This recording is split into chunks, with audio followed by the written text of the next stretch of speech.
মূর্তির বিরুদ্ধে কে কে কথা বলেছে।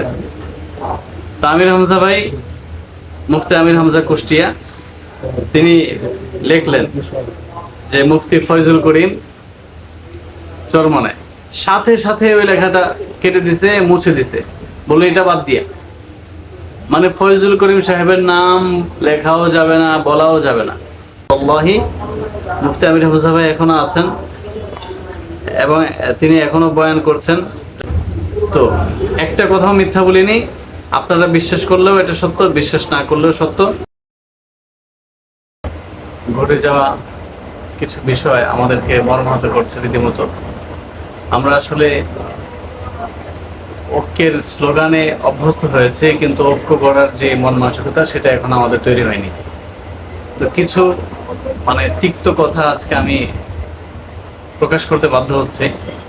আমাদের ভাই মাওলানা রফিকুল ইসলাম মাদানী হাফিজাহুল্লাহ, তাকে নিয়ে ব্যঙ্গাত্মক যেই ট্রল হচ্ছে, আল্লাহ তাআলার সৃষ্টিকে নিয়ে যারা ট্রল করে তারা আর যাই হোক আলেম হতে পারে না, মানুষের কাতারে অন্তত তারা পড়তে পারে না। সে নিজে নিজেকে সৃষ্টি করেনি এবং সে ইচ্ছাকৃতভাবে যে এরকম ছোট আছে বা তার দাড়ি হয়নি এটাও না। আর ব্যক্তিগতভাবে ক্যামেরার অন্তরালে প্রতিটা মানুষেরই রয়েছে কিছু না কিছু ভুল ভ্রান্তি, সেগুলোকে ভিডিওর মাধ্যমে এই মুহূর্তে সামনে নিয়ে আসার কোনো অবস্থায় আমি সমর্থন করতে পারছি না।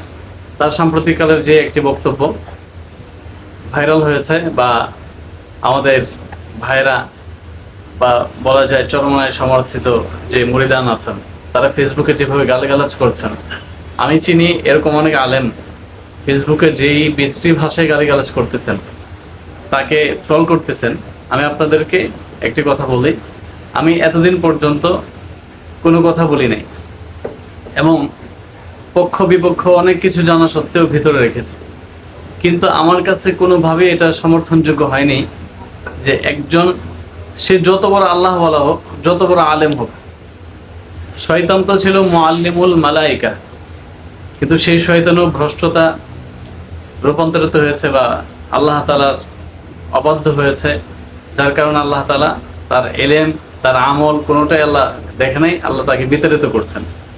তো ফরিদ মাসুদ সাহেব সম্পর্কে আপনারা অনেকে বলতেছেন আজহার থেকে জানতে, দারুল দেওবন্দ থেকে জানতে, অমুক থেকে জানতে, তমুক থেকে জানতে। ভাই, উনি অনেক বড় আলেম, উনি বাংলাদেশের অনেক বড় বুজুর্গ, অনেক বড় অনেক কিছু, কিন্তু এই মুহূর্তে ওনার পিছনের ব্যাকগ্রাউন্ডের অতীতগুলোকে ভুলে যেয়ে ওনার পক্ষে একেবারে সাফাই গিয়ে যাওয়া, এবং সেখান থেকে মূলত সূত্রপাত হয়েছে এই প্রোপাগান্ডা বা এই যে অবস্থাটা এখন ফেসবুক ইস্যু চলছে। তো আমি একটা অপ্রিয় সত্য আপনাদেরকে শেয়ার করতে চাই, সেটা হচ্ছে জেলখানায় আমরা সবাই তো একসাথে কথা বলতাম, তো সেখানে আমির হামজা ভাই, মুফতি আমির হামজা কুষ্টিয়া, তিনি বলতেছিলেন যে জুনায়দ আহমেদ সাহেব হুজুর সহ আমরা সবাই উপস্থিত ছিলাম, আল্লাহি কসম এজন্যই করতে হচ্ছে, কসম খাওয়ার পরে আপনারা গালি দিবেন। কারণ আগে জানতাম যে ওই ভাইয়েরা জিকির করতে বেশি অভ্যস্ত, এখন দেখতেছি যে না, জিকিরের পরিবর্তে মাশাআল্লাহ খুব গালিগালাজ, জিকির এখন আর আসে না, এখন শুধু মুখ দিয়ে গালিগালাজ আছে। কেন আসে? আমরা সলিড কথা বলবো, এটা যদি পীরের বিরুদ্ধে যায়, এটা যদি শাইখের বিরুদ্ধে যায়, তো এই শাইখের অনুসারে আমাদেরকে গালি দিবে। কোনো অসুবিধা নেই, আপনারা যত পারেন গালি দেন, গালি দিবেন, আমাদের একটা করে গুনাহ মাফ হবে আলহামদুলিল্লাহ। আপনাদের গালি খেয়ে আমাদের যে সবর, আর যেই আমরা সবর করতেছি, এটার উপরে ইনশাল্লাহ গুনাহ মাফ হবে। তো আমি মুফতি আমির হামজা ভাই, তিনি গৌরব মজলিসে তার রিমান্ডের বর্ণনা দিচ্ছিলেন। তাকে কালো কাপড়ে বেঁধে, হাত বেঁধে, দু হাত উপর দিকে ঝুলিয়ে, তাকে দুই হাত উপর দিকে ঝুলিয়ে প্রায় 11-12 ঘন্টা তাকে ঝুলে রাখা হয়েছে। এরপরে তাকে অশ্রদ্ধ বিশ্রী ভাষায় গালিগালাজ করেছে অগণিত। সে শুধু কান্না করতেছিল যে হুজুর গালিগালাজ কেন করবে, আমাকে যে ওরা গালি দিল, এই গালিগুলো কেন দিল। তো আমির হামজা ভাই তার কষ্টের কথা বলতে বলতে এক পর্যায়ে খুব আশ্চর্যান্বিত হয়ে বললেন যে হুজুর, আমি এটা বুঝলাম না। তারা আমাকে প্রশ্ন করলো, এক নম্বর প্রশ্ন করছে যে আপনার যে আমির হামজা ভাই ওই ওই সময়ের একটা বক্তব্য ছিল যে দিন আমাদেরও আসবে, দিন আমাদেরও আসবে, এই টাইপের একটা বক্তব্য তিনি দিয়েছিলেন। তো তারা জিজ্ঞেস করতেছে যে দিন আমাদেরও আসবে বলতে কি?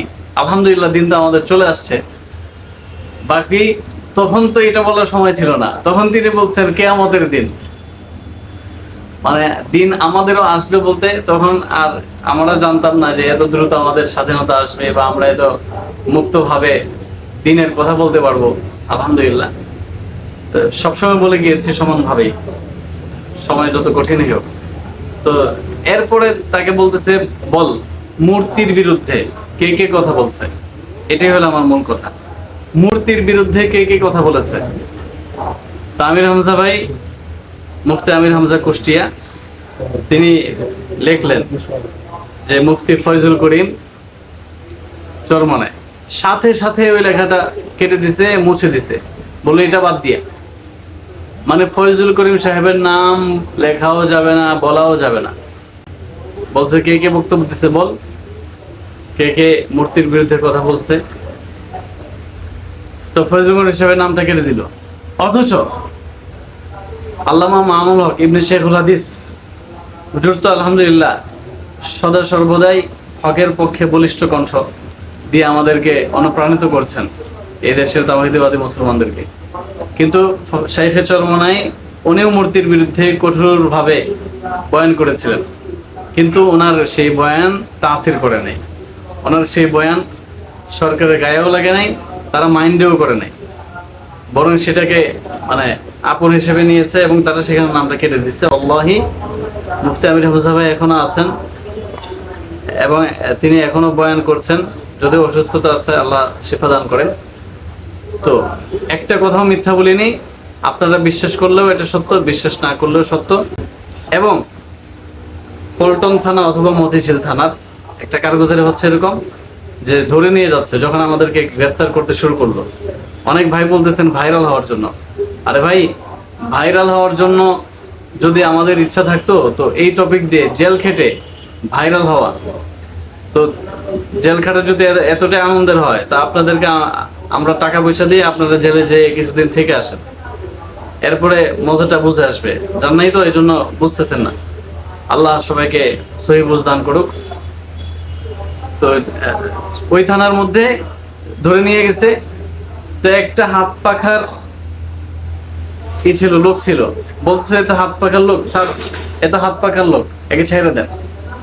ওনারা দালাল না দালাল না সেটা আমি বলতেছি না, আপনারা যদি বলেন যে আমি দালাল বলতেছি, দালাল বলতেছি না, আমি সত্য কারগজরে শোনাচ্ছি।